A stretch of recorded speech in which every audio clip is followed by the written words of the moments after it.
Rehabilitačná stanica v Zázrieve vznikla v roku 2001 za účelom záchrany poranených, poškodených, chorých a handicapovaných zvierat z voľnej prírody.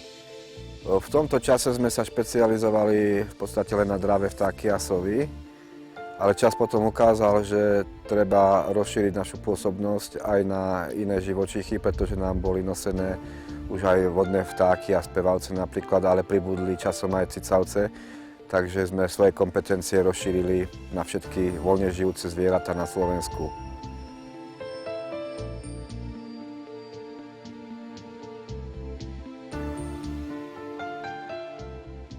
Napriek tomu, že sa venujeme aj ostatným vtákom, pre nás je hlavným živočíchom starostlivosti orol skalný. Za tých 10 rokov, necelých 10 rokov, čo stanica funguje, sme mali v stanici zhruba 40 orlov.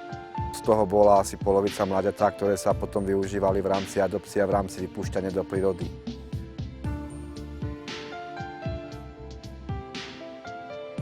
Hlavným poslaním stanice je návrat živočíchov do prírody po vyliečení. Tieto sa vracajú zhruba na to isté miesto, kde boli nájdené.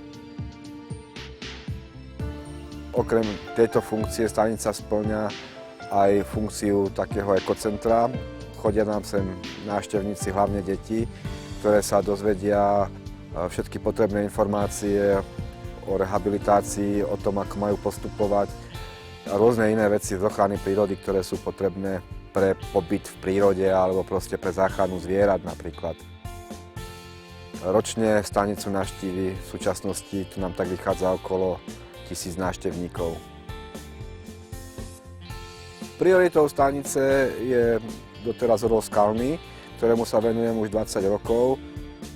Na začiatku bol projekt monitoring a management orla skalného, kde sme vlastne podohľadávali prakticky všetky hniezda v rámci celého Slovenska a v rámci toho sa robili návštevy na hniezdách, fyzické kontroly teda, kde sa krúžkovali mláďatá, odoberali sa vzorky potravy, odoberali sa vzorky krvi na genetiku DNA. Zabezpečovali sme stráženie niekoľkých hniezd, ktoré boli v 90.